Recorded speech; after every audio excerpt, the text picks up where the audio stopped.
Before we begin, I would like to thank people who supported me through either YouTube Thanks or on Buy Me a Coffee. Thank you and I appreciate it. I recommend you to check out the video description for the timestamp so you know the topics I'm gonna cover in this video. It's a long video. So, Game Science dropped a new game trailer called Black Myth Zhong Kui, and today I'm gonna give you an introduction about Zhong Kui, and I'm also gonna talk about game science a little bit at the end of the video. There are a few things you need to know about Zhong Kui. First, he is a Taoist deity. Second, he is a ghostbuster slash demon queller slash king of ghosts. And third, he is ugly. Unlike Sun Wukong, who comes from just one source, which is the book Journey to the West, Zhong Kui comes from many folklores first, then comes the books. So, let's start with the origin of the name Zhong Kui.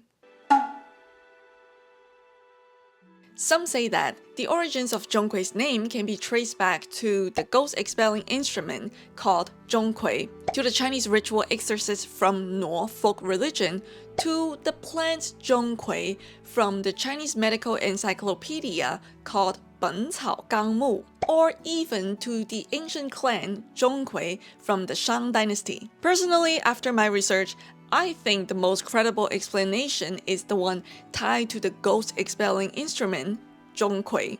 According to the book 日之路 from the Ming Dynasty, the name Zhong Kui develops from a ghost-expelling instrument named Zhong Kui. I know these two words sound the same, but remember, they are entirely different characters in Chinese. The book also mentions that, in some region, people call this plant 追 due to regional languages. So, what was 追 used for? People used joy to drive away ghosts. The author also writes that during the northern and southern dynasties, there was an official whose original name was Zhong Kui, and his courtesy name or a style name is 辟邪. The literal meaning of 辟邪 is to ward off evil. From this, the author argues that people back in the ancient times regarded the name Zhong Kui as a symbol associated with warding off evil. And indeed, later on, more and more people adopted the name Zhong Kui for the same reason. Though the written characters varied, the pronunciation remained the same as Zhong Kui. This is worse than the Jinggu, Jinggu, Jinggu. Later, in the Qing dynasty, the book Gai Yu Cong Kao directly summarizes the evolution of the name Zhong Kui comes from the plant Zhong Kui, then transformed into the personal name Zhong Kui. What we just talked about was only the origin of Zhong Kui's name and the meaning attached to it. Now, let's talk about where Zhong Kui's image and stories come from.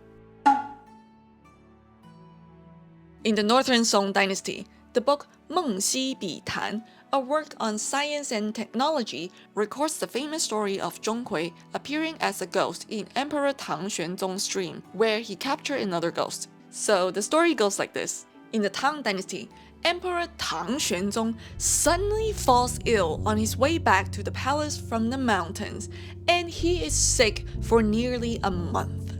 Despite the efforts of witch doctors, his illness cannot be cured.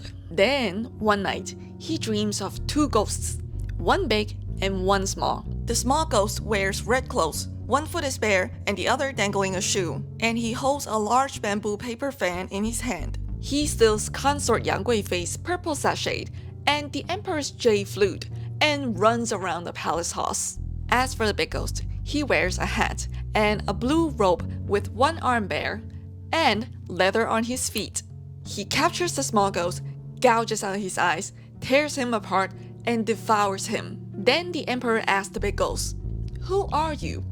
The big ghost replies, "I am Zhong Kui. I was once a failed examination candidate. I swear to get rid of all the ghosts and demons in the world with your majesty together." When the emperor awakes, his illness is cured, and his body becomes stronger than before. He then summons the court painter, Wu Daozi, describes the dream to him, and orders him to paint it out. Of course, Wu Daozi does as told, and he paints the dream as if he sees it with his own eyes. The emperor looks at it for a long time, then pats the desk and exclaims, "This is exactly the dream I shared with you. How could you have painted it so perfectly?" Wu Daozi then explained, "Your Majesty has been overworked, neglecting meals and exhausting yourself with state affairs. which allows illness to take hold of you. Fortunately, a spirit appeared to drive away evil and protect you. Wu Dazi then dances and offers his blessing of long life to the emperor and is rewarded with 100 pieces of gold. The emperor also declares, "Since the spirit appeared in my dream, cure my illness and expel demons, truly deserving of commendation. Have this painting painted and distributed to officials. At the end of the year, people may use the painting to dispel evil. Tell the world that any places can exercise this practice." So from then on New Year's Eve, portraits of Zhong Kui are handed out by the court. As you can see, this book not only tells the story of Zhong Kui, but also explains the origin of hanging Zhong Kui portraits. Over time, Zhong Kui's story gradually changes bit by bit, just like most folklores do. In the book Tianzhongji from the Ming Dynasty, it tells a story that is practically to the one that I just told you. But here, Zhong Kui's background story grew richer and more developed. This is how Zhong Kui introduces himself in this story. "I am Zhong Kui, a scholar from Zhongnan Mountain. I once took the imperial examination during the Wu De reign, but failed. Since I was ashamed to return home, I struck my head on the palace steps and died. Back then, Your Majesty granted me a green robe and a proper burial out of grace. I was grateful to you, so I vowed to eliminate all demons for Your Majesty." This is where the famous Zhong Kui suicide story comes from. In the same dynasty, there is a full-length novel called Tang Zhong Kui Quan Zhuan, and it tells the story of Zhong Kui with more details. It covers his story from birth to studies, to the imperial examination, and to his ghost-capturing journey. Then, two novels from the Qing dynasty take Zhong Kui's story to its most imaginative heights, Zhan Gui Zhuan and Ping Gui Zhuan. These two books explain Zhong Kui's ghost-capturing journey with detailed accounts of each hunt, and he is eventually rewarded with a position by the Jade Emperor. From the two stories you just heard, Zhong Kui always appears in the form of a ghost, and not just any ghost, but a big one. Now, you tell me, how good-looking could a ghost really be? Well, except for Xiaoqian. She's the famous, beautiful female ghost. As for Zhong Kui, although he appears as a ghost, no book clearly describes how ugly he is. At least, not until the Ming Dynasty. In the Ming Dynasty novel, Tang Zhong Kui Quan Zhuan, it explicitly states that Zhong Kui is ugly. He is depicted as having a strange appearance, an extraordinary physique, a voice like a great bell, and eyes like bronze bells. The story also alters the reason for his suicide. In this book, although Zhong Kui had ranked first in the imperial exam, the Tang Emperor dismisses him because of his ugly appearance, refusing to appoint him to office. Zhong Kui is ashamed to return home, so he strikes his head on the palace steps and dies. And indeed, by the Ming Dynasty, paintings of Zhong Kui already portray him as ugly. Later, novels from the Qing Dynasty describe his ugliness with more details. In Zhan Gui Zhuan, Zhong Kui is depicted as having a head like a leopard, eyes like rings, a face like iron, and curly-cheeked beard. So hideous and frightening. Doesn't it sound a lot like how he looks like in the Black Myth trailer? Look, even his skin tone darkened to the color of iron. That's why in later operas, paintings, and films, Zhong Kui's skin tone is often shown as dark skin. Unlike many Chinese mythological figures, Zhong Kui was originally a man who became a ghost after death. In Zhan Gui Zhuan and Ping Gui Zhuan, after Zhong Kui passes away and meets with King Yama in the underworld, because of his upright character, King Yama entrusts him with the task of ghost hunting. Zhong Kui indeed captures all the ghosts, and in the end, the Jade Emperor grants him a divine position. By the way, Zhong Kui is called the King of Ghosts because he has the power to subdue them. I mean, he eats ghosts. Also, in Zhan Gui Zhuan, Zhong Kui leads 300 ghost soldiers provided by King Yama to capture other ghosts. So, Zhong Kui has the power to subdue demons and ghosts, commands underworld troops, and if that doesn't make him the King of Ghosts, what does? By the way, I have a question. On the English Wikipedia page, it says Zhong Kui is able to command 80,000 demons to do his bidding. Well, I was not able to find this number in my research and any books that I mentioned in this video. Yeah, no, I'm genuinely asking for the reference.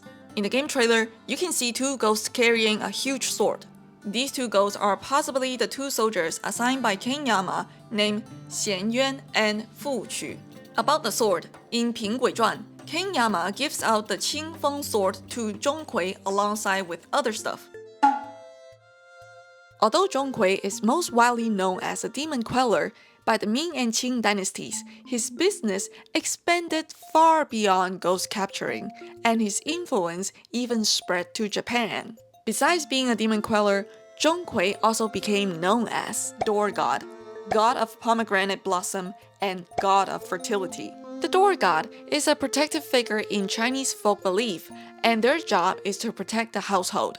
People hang portraits of door gods on their doors to drive away evil, bring peace to the home, and invite good fortune. Traditionally, people put these portraits up every Chinese New Year. The earliest door gods can be traced back to the mythological figure Shenshu and Yulü. According to the book Feng Su Tong Yi from the Eastern Han Dynasty, Shenshu and Yulü's duty is to capture ghosts. In ancient times, there were two brothers, Shenshu and Yulü, whose nature was to capture ghosts. There was a giant peach tree on Mount Dushuo, and that was where they inspected all ghosts. Those who broke moral order or harmed people, Shu and Yulü would bound them with reed ropes and fed to tigers. So, what do these two gods have to do with Zhong Kui? Oh, they're close actually. In 平鬼传, during Zhong Kui's journey of capturing ghosts, he meets Shenshu and Yulü on the road, and the brother decide to join him on his quest.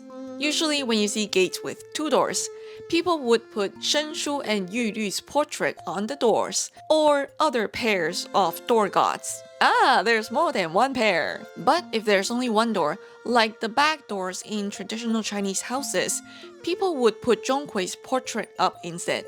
Sometimes, you'll see Zhong Kui pairs up with a politician called Wei Zheng.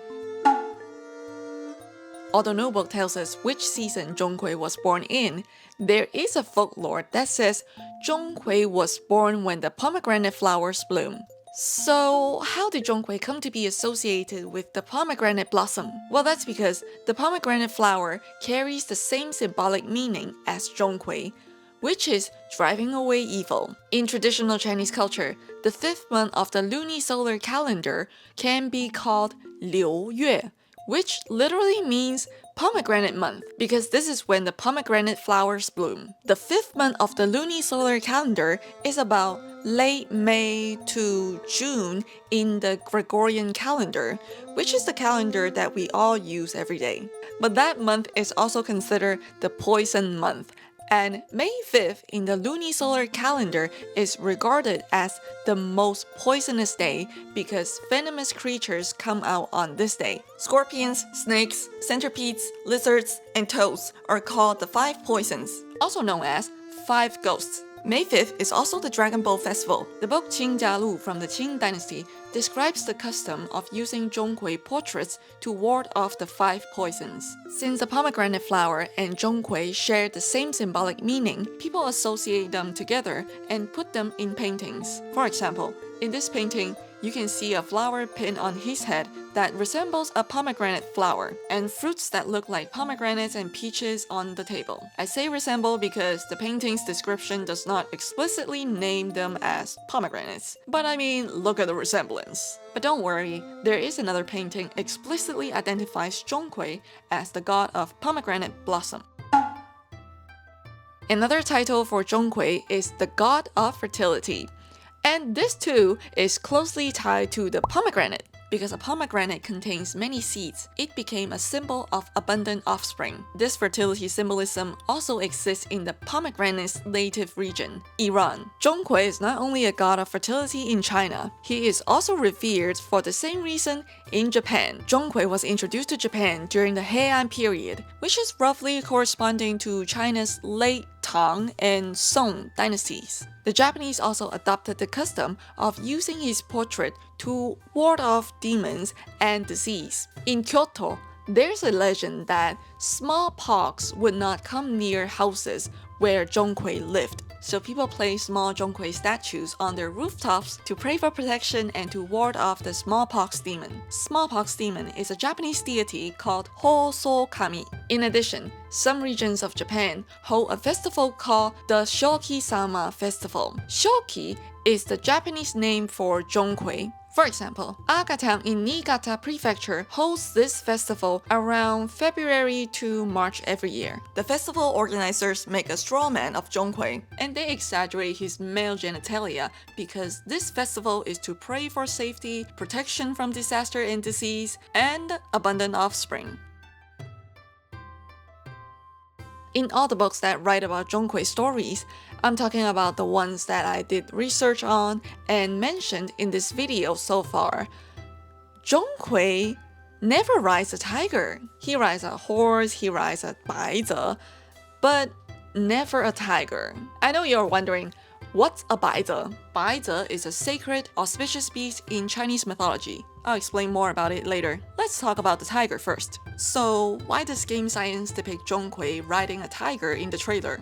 My guess is that it comes either from operas or other art forms. These are harder to do research, so I haven't looked deeply. Or it could be inspired by paintings. Take a look at this 16th century Japanese painting called Zhong Kui, Shoki on a tiger. Shoki is the Japanese name for Zhong Kui. The 16th century corresponds roughly to the Ming Dynasty in China. During my research, I noticed Japanese really love to paint Zhong Kui riding a tiger because I found 3 Japanese paintings that are like that. Now let's go back to this painting and talk about the bat. Because the bat that flies alongside with Zhong Kui is no ordinary bat. It's Zhong Kui's helper in catching ghosts. In 斩鬼传, the bat acts like a guide for Zhong Kui because it knows the whereabouts of ghosts. Unlike Western culture, bats in traditional Chinese symbolism are auspicious. That's because the word for bat, which is fu in Chinese, sounds the same as good fortune, fu. Sometimes you'll see bats depicted in red. A red bat, hong fu, is pronounced the same way as great fortune. So bats with cloud patterns symbolize heavenly blessings descending. A plate with 5 bats symbolizes 5 blessings in harmony. Bats with peaches symbolize 5 blessings bestowing longevity, because these are longevity peaches, 寿桃, and they represent long age. So when Zhong Kui appears alongside a bat, he is associated with blessings. Because of that, people naturally begin to see him as a deity of good fortune as well. Let's get back to Bai Ze. In 斩鬼传, King Yama assigns Zhong Kui a Bai Ze for his journey. There are plenty of records about Bai Ze's story, but surprisingly few that describe its appearance. Don't worry, I did manage to find some. In the book 大明历集 from the Ming Dynasty, it depicts Bai Ze's appearance evolving over 3 dynasties. In the Song Dynasty, Bai Ze had a dragon's head, green fur, and horns. By the Yuan Dynasty, Bai Ze had a tiger's head, red hair, horns, and a dragon's body. This description also appears in the book History of Yuan. By the Ming Dynasty, Bai Ze's appearance reverted back to that of the Song Dynasty. So now we know what Bai Ze looked like back in the Song, Yuan, and Ming dynasties. But what about before that? There's one painting from the Tang Dynasty to the 5 Dynasties period. This is the only picture that I can find which the Bai Ze has a head of a tiger. And also it has hoofs and a body like dragon. Here are 3 Bai Ze's illustrations from the Ming Dynasty. You can see they all have a dragon's head, but some details are different. For example, the feet in the 3rd one on the right looks like dragon's claws, while the other 2 look like mammal claws. The Bai Ze in the middle does not have scales covering its body. Bai Ze was so popular that it made its way to Japan in the Edo period, which corresponds to the Qing dynasty in China. The Japanese book Kai Ki Choju Zikan includes an illustration of Bai Ze. This illustration looks similar to the one from a Chinese book called 文林妙景万宝全书. There are other Japanese illustrations of Bai Ze, but these look far from the Chinese description. From my extensive research, I've put a lot of hours into this.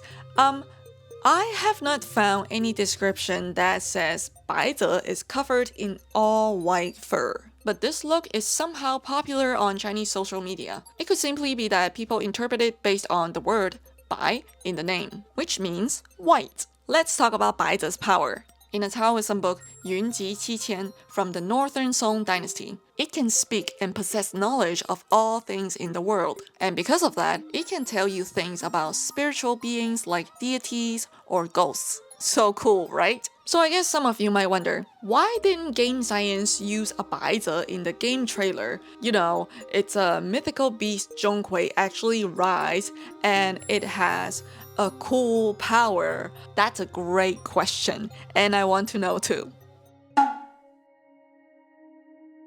Nuo is a witchcraft ritual that comes from ancient Chinese folk religion. It can be traced back as early as the Shang dynasty. Its main purpose is to drive away ghosts and ward off plagues. Over time, it merges with theatrical performance and develops into Nuo Xi, which is Nuo opera. Nuo Xi is now recognized as part of China's intangible cultural heritage. Since Nuo Xi inherits the ghost-expelling function, it's also called ghost opera. Among its many performances, there is one about Zhong Kui. It's called Zhong Kui Slays Ghost. For those who played Black Myth Wukong, you may have seen a Nuo opera mask before.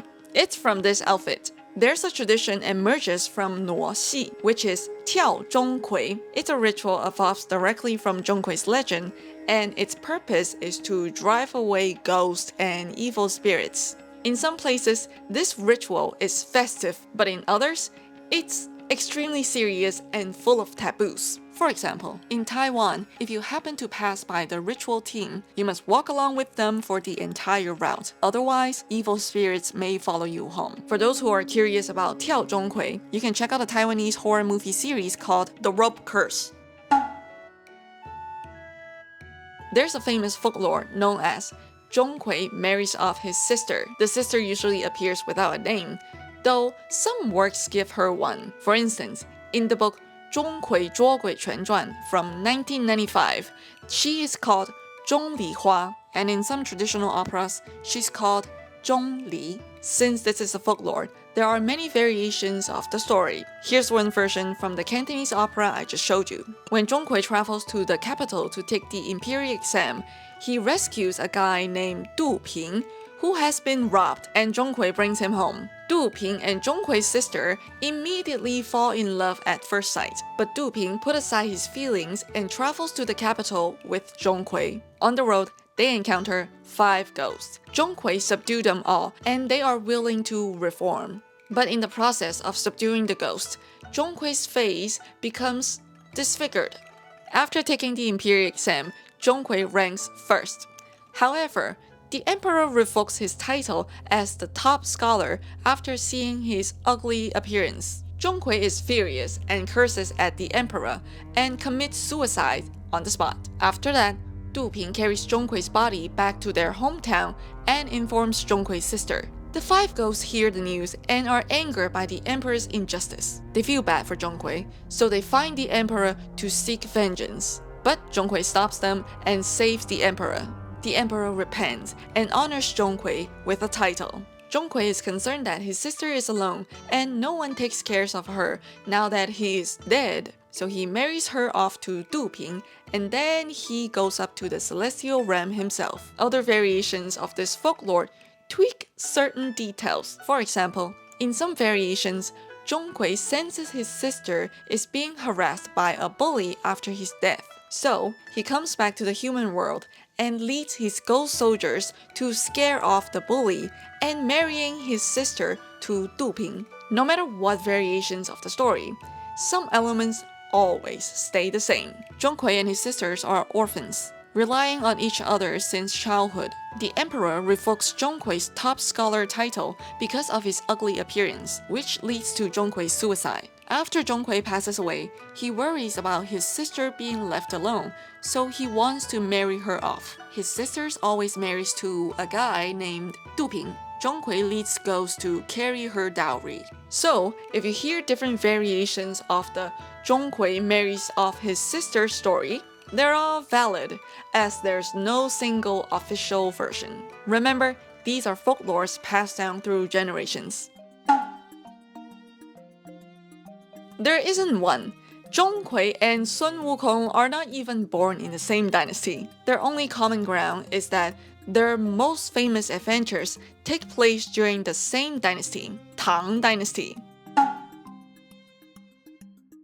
By the way, a few years ago, Game Science had already registered some trademarks for possible future games, such as Black Myth Soushen, Black Myth Da Huang, Black Myth Shanhai, Black Myth Xiaoqian, and Black Myth Jiangziya. Black Myth Zhong Kui is just one of the registered trademarks. Personally, I am really looking forward to Black Myth Jiangziya because I love the story of Feng Shen Yan Yi, and also哪吒is in that story. If you need a quick and brief introduction of Investiture of the Gods, you can check out my video from the哪吒playlist, and it is at this time mark. Many Chinese gamers probably already know this by now, with the whole trademark thing, because it's searchable for them. And I never had a chance to talk about it until now, because nobody expected Game Science would release a Zhong Kui trailer instead of Black Myth Wukong DLC. I mean, we're all looking forward to a Wukong DLC by this summer. It's worth noting that registering a trademark doesn't mean Game Science will definitely make that game. It's simply a smart business move to secure their right in advance.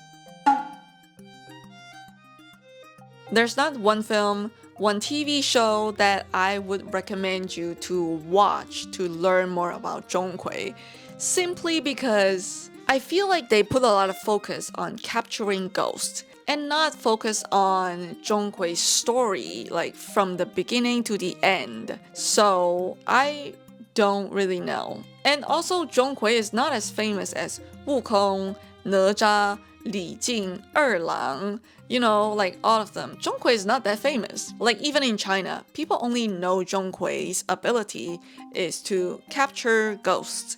And that's about it. Like if you ask them, oh, do you know his story before he becomes the demon queller? I don't think many people can tell you that. And I did a small survey within my friend group, and turns out they only know the name Zhong Kui, and some of them know Zhong Kui is a demon queller, but that's about it.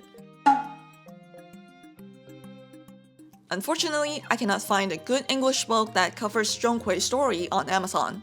But if you can read Chinese, I would recommend you getting the book called Zhong Kui Quan Zhuan. The publisher combines 3 books in this one book, and 2 of them are Zhan Gui Zhuan and Ping Gui Zhuan that I mentioned in this video, and the other book has nothing to do with Zhong Kui. There's so much false information about Zhong Kui, Bai Ze, and Shenshu and Yulü out there, so I'm gonna list the ones I've found here. Hope this helps. Some bullet points may require knowledge of Chinese. Thank you guys for watching, and if you watched this video from the beginning to the end, well, now you are Zhong Kui experts. Congratulations! And I will see you guys in the next video. Bye bye.